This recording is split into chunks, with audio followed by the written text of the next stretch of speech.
Hello बच्चों, आप सभी का ज्ञान गुरु के चैनल में स्वागत है। बच्चों, मैं उम्मीद करता हूं कि आप लोग सभी स्वस्थ होंगे और मस्त होंगे।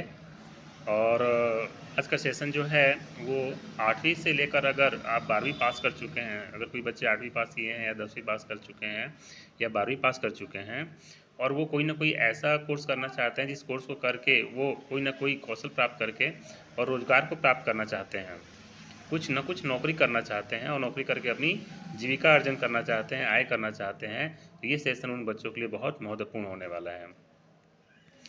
सभी के माता पिता इतने सक्षम नहीं होते हैं कि बच्चों को उच्च पढ़ाई करवा सके, बहुत आगे की पढ़ाई करवा सके, और वो कुछ न कुछ ये चाहते हैं कि बच्चों को मैं ऐसा कुछ करवा दूं कि बच्चे कंपनी में काम करने के योग्य हो जाएं या किसी सरकारी नौकरी को पाने के लिए योग्य हो जाएं। तो ये सेशन आपके लिए बहुत महत्वपूर्ण है। हमारे जो भारत में बेरोजगारी है, बेरोजगारी की समस्या आप सभी जानते हैं कि भारत में बेरोजगारी की समस्या बहुत ज़्यादा है। नौकरी के लिए बहुत ज़्यादा मारामारी है, ठीक है। तो हमें ऐसा क्या करना है, किस कोर्स को करना है कि उस कोर्स को करके मैं किसी न किसी सरकारी नौकरी में या किसी न किसी औद्योगिक क्षेत्र में काम को कर सकूं, या फिर अपने घर पे ही कोई निजी व्यवसाय चालू कर सकूं, ठीक है। और निजी व्यवसाय को चालू करके कोई ना कोई अर्जन आप प्राप्त कर सकें, तो उसके लिए आज ये सेशन है। चलिए वीडियो को आगे बढ़ाते हैं। तो मैं आप लोग के समक्ष लाया हूं कि औद्योगिक प्रशिक्षण संस्था ITI, ठीक है। ITI हमारे भारत में सभी जगह फैला हुआ है, लगभग सभी राज्यों में है, और ये भारत सरकार के श्रम एवं रोजगार मंत्रालय से संबंध है। इसका मुख्य उद्देश्य है कि जो 8वीं पास कर चुके हैं, 10वीं पास कर चुके हैं, 12वीं पास कर चुके हैं, उन छात्र छात्राओं को तकनीकी क्षेत्र में कुशल प्रशिक्षण प्रदान करना है, ठीक है। तकनीकी क्षेत्रों में कुशल प्रशिक्षण प्रदान करके उनको रोजगारोन्मुख बनाना है कि वो किसी कंपनी में काम करने के लायक बन सकें या किसी तकनीकी स्किल को, टेक्निकल स्किल को हासिल कर सकें, ठीक है। भारत में लगभग 15,000 के आसपास ITIs हैं, औद्योगिक प्रशिक्षण संस्था है। इनका मुख्य उद्देश्य यही है कि प्रशिक्षण प्रदान करके बच्चों को किसी न किसी तकनीकी स्किल में आगे बढ़ाना, ठीक है, और भारत की बेरोजगारी को कम करना है, औद्योगिक क्षेत्रों में उनको हम मर्ज कर सकें। आइए हम लोग बात करते हैं कि प्रशिक्षण में हम क्या क्या क्या मुख्य बातें हैं, उनके बारे में हम जानकारी लेते हैं। तो औद्योगिक प्रशिक्षण संस्था भारत में एक प्रकार का व्यावसायिक शिक्षा का प्रशिक्षण केंद्र है, जो छात्रों को विभिन्न प्रकार के तकनीकी शिक्षा और कौशल प्रशिक्षण प्रदान करता है। यह भारत सरकार के श्रम एवं रोजगार मंत्रालय से संबंध रखता है। औद्योगिक प्रशिक्षण संस्थाओं का मुख्य उद्देश्य जो है वो है गुणवत्तापूर्वक तकनीकी शिक्षा और प्रशिक्षण प्रदान करना और उन्हें औद्योगिक क्षेत्र में रोजगार पाने में मदद करना है। देश के बढ़ते औद्योगिक क्षेत्रों की मांग को भी वो पूरा करते हैं। ITI में प्रवेश हम कैसे लें, उनकी पात्रता क्या है, उम्र क्या होना चाहिए। तो अगर आप ITI करना चाहते हैं, औद्योगिक प्रशिक्षण संस्था में किसी न किसी व्यवसाय में आप प्रशिक्षण प्राप्त करना चाहते हैं, आपने मन बना लिया है, तो आपकी जो एज है वो मिनिमम 14 वर्ष होनी चाहिए, ठीक है। न्यूनतम आपकी एज 14 वर्ष होनी चाहिए। और आप देखिए ITI में बहुत सारे कोर्स चलते हैं, किसी के लिए 8वीं पास है, किसी के लिए 10वीं पास है, किसी के लिए 12वीं पास है। तो वो डिपेंड करता है कि आप किस कोर्स को करना चाहते हैं, किस व्यवसाय में प्रवेश लेना चाहते हैं, ठीक है। तो 6 माह से लेकर वो 2 वर्ष तक का कोर्स होता है, और उसके लिए योग्यता भी अलग अलग है। किसी कोर्स के लिए 8वीं पास चाहिए, किसी कोर्स के लिए 10वीं पास चाहिए, किसी कोर्स के लिए 12वीं पास चाहिए। तो वो आप अपने नज़दीकी, जो आप जहाँ रहते हैं वहाँ के नज़दीकी जो ITI केंद्र औद्योगिक प्रशिक्षण संस्था है, वहाँ पर जाकर संपर्क कर सकते हैं, या उस राज्य के उस ITI के औद्योगिक प्रशिक्षण संस्था के आप वेबसाइट पर भी जाके आप लॉगिन करके जानकारी ले सकते हैं, ठीक है। तो प्रवेश के लिए न्यूनतम आयु 14 वर्ष होनी चाहिए, और न्यूनतम जो आपकी उत्तीर्ण योग्यता है वो 8वीं पास होना चाहिए, 8वीं 10वीं 12वीं, ठीक है।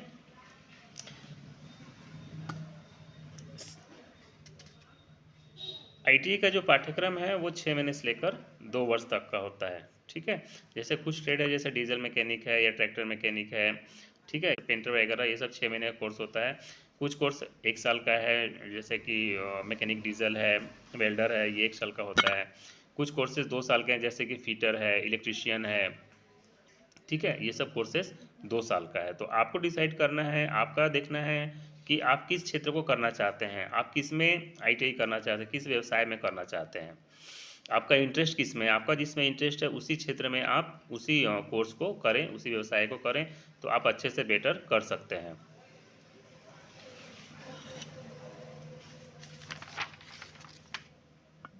प्रवेश कैसे लेना है आपको, प्रवेश के लिए आपको क्या करना पड़ेगा।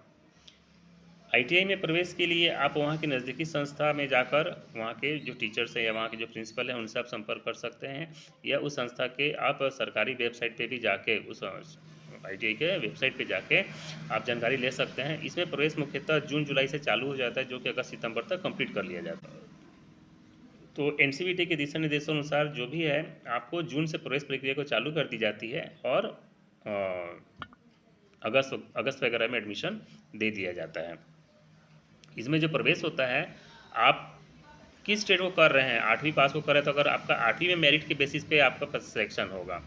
अगर आपने 10वीं पास की जो कोर्सेस हैं, जो 10वीं पास करने के बाद होता है, अगर आप उस कोर्स को कर रहे हैं तो 10वीं में आपने कितना प्रतिशत अंक प्राप्त किया है, ठीक है, उसका उन लोग मेरिट बना के ऑनलाइन ये फॉर्म सबमिट होते हैं, और जो डायरेक्टरेट है, जो संचालय है, उन लोग मेरिट निकालते हैं और 10वीं में प्राप्त अंकों के मेरिट के आधार पर प्रवेश दिया जाता है आपको। तो डिपेंड करता है कि आपका परसेंटेज कितना है 10th में, ठीक है। वैसे ही जो 12वीं पास करने के कोर्स है, जैसे कोपा है, COPA computer operator programming assistant का जो कोर्स होता है, वो 12वीं पास उसकी योग्यता होती है। तो उसके लिए आपका देखा जाए कि 12वीं में आपका परसेंटेज कितना है, उसके हिसाब से मेरिट के आधार पर आपको प्रवेश दिया जाता है। तो इसमें जो प्रवेश प्रक्रिया है वो मेरिट के आधार पर दिया जाता है, ठीक है। पाठ्यक्रम 6 महीने से लेकर 2 साल तक का होता है। पाठ्यक्रम मुख्यतः सैद्धांतिक एवं व्यवहारिक दोनों ही होते हैं, मतलब थ्योरी क्लासेस भी होती है और प्रैक्टिकल क्लासेस भी होती है। तो थ्योरी क्लासेस 3 घंटे की होती है और प्रैक्टिकल क्लासेस 5 घंटे की होती है। तो इस कोर्स में जो हमारा कोर्स है जो प्रैक्टिकल बेस्ड है, बच्चों को कोई ना कोई स्किल प्रदान करना है, छात्र छात्राओं को स्किल प्रदान करना है, इसलिए इसमें प्रैक्टिकल टाइमिंग ज़्यादा है और थ्योरी का जो टाइमिंग है, थ्योरी सैद्धांतिक कक्षाओं का, वो कम होता है। मुख्य सब्जेक्ट की हम बात करते हैं। मुख्य सब्जेक्ट जो हैं इसमें जो पढ़ाए जाते हैं, जो प्रशिक्षण दिया जाता है, वो तो एक पहला होता है ट्रेड थ्योरी, ठीक है। ट्रेड थ्योरी मतलब आप किस ट्रेड को पढ़ रहे हैं, आपने क्या वेल्डर्स पढ़ रहे हैं, या कोपा को लेकर पढ़ रहे हैं, या फीटर पढ़ रहे हैं, या इलेक्ट्रीशियन पढ़ रहे हैं, या मैकेनिक डीजल कोर्स कर रहे हैं, ठीक है। तो उससे संबंधित एक ट्रेड थ्योरी विषय होता है, मुख्य सब्जेक्ट होता है। दूसरा है इंजीनियरिंग ड्राइंग, ये भी एक मुख्य सब्जेक्ट है। इसमें बताया जाता है कि ड्राइंग कैसे बनाई जाए, और इंजीनियरिंग क्षेत्र में, तकनीकी क्षेत्र में ड्राइंग का बहुत ज़्यादा विशेष महत्व होता है। अगर आप ड्राइंग बनाना नहीं सीख पाएंगे तो आप इंजीनियरिंग क्षेत्र में कुशल नहीं हो सकते। तो दूसरा सब्जेक्ट है इंजीनियरिंग ड्राइंग। तीसरा सब्जेक्ट होता है वर्कशॉप कैलकुलेशन एंड साइंस, ठीक है। और इसमें चौथा जो है वो एम्प्लॉयबिलिटी स्किल होता है। तो मुख्यतः 4 सब्जेक्ट होते हैं, trade theory, workshop calculation and science, engineering drawing और एम्प्लॉयबिलिटी स्किल। परीक्षाएं कैसे होती हैं, परीक्षाएं जो होती है वो ऑनलाइन कंप्यूटर बेस्ड होता है, ठीक है। और हर 6 माह का एक सेमेस्टर होता है, हर 6 माह बाद परीक्षाएं होती हैं और वो ऑनलाइन कंप्यूटर बेस्ड एग्ज़ाम होता है, ठीक है। परीक्षा पास करने के उपरांत आपको NCVT द्वारा, national council of vocational training के द्वारा आपको NTC सर्टिफिकेट प्रदान किया जाता है, नेशनल ट्रेड सर्टिफिकेट प्रदान किया जाता है। अगर आप प्रशिक्षण प्राप्त करके परीक्षा पास कर चुके हैं तो ये सर्टिफिकेट आपको प्रदान किया जाता है। आप अगर पास कर चुके हैं, आपको किसी न किसी क्षेत्र में आगे जाना है, तो आप सरकारी क्षेत्रों में या प्राइवेट क्षेत्रों में आप रोज़गार पा सकते हैं। सरकारी क्षेत्र में जैसे कि रेलवे है, इलेक्ट्रिसिटी डिपार्टमेंट है, और भी नाना तरह के डिपार्टमेंट्स हैं जहाँ पे कि ITI प्रशिक्षण प्राप्त कर चुके कैंडिडेट्स की आवश्यकता होती है, और ये पूरे भारतवर्ष में होती है और बहुत व्यापक पैमाने पे होती है कुशल कारीगरों की आवश्यकता, सरकारी क्षेत्र, सरकारी उपक्रमों में भी और निजी उपक्रमों में भी, ठीक है। तो नौकरी पाने के चांसेस बहुत ज़्यादा है। आप बहुत शॉर्ट टर्म का कोर्स करके और 10वीं 12वीं पास कर चुके हैं या 8वीं पास कर चुके हैं और आप कोई ना कोई प्रशिक्षण प्राप्त करके आप रोज़गार हासिल करना चाहते हैं, तो ये सबसे आपके लिए बहुत उत्तम विकल्प होगा। जिनके माँ बाप ज़्यादा आगे तक की पढ़ाई नहीं करवा सकते, उनका जो आर्थिक स्थिति अच्छी नहीं होती, तो मैं तो आप लोग को यही सलाह दूंगा, और आप माता पिता को भी यही सलाह दूंगा कि आप अपने बच्चों को औद्योगिक प्रशिक्षण संस्था में प्रवेश करवाएं और उससे किसी न किसी व्यवसाय में प्रशिक्षण प्राप्त करवाकर उसको रोज़गार के लायक बनाएं। आप रोज़गार प्राप्त भी कर सकते हैं, या फिर आप उस स्किल के द्वारा अपने घर में भी अपना स्वयं का व्यवसाय चालू करके आप धन अर्जन कर सकते हैं। उम्मीद करता हूँ बच्चों कि आपको ये वीडियो पसंद आया होगा। अगर पसंद आया होगा तो एक प्यारा सा लाइक कीजिए, अपने दोस्तों के भी शेयर कीजिएगा और सब्सक्राइब भी कर दीजिएगा। बहुत बहुत धन्यवाद। अगर आप लाइक करते हैं, सब्सक्राइब करते हैं तो मुझे मोटिवेशन मिलता है। जय हिंद बच्चों।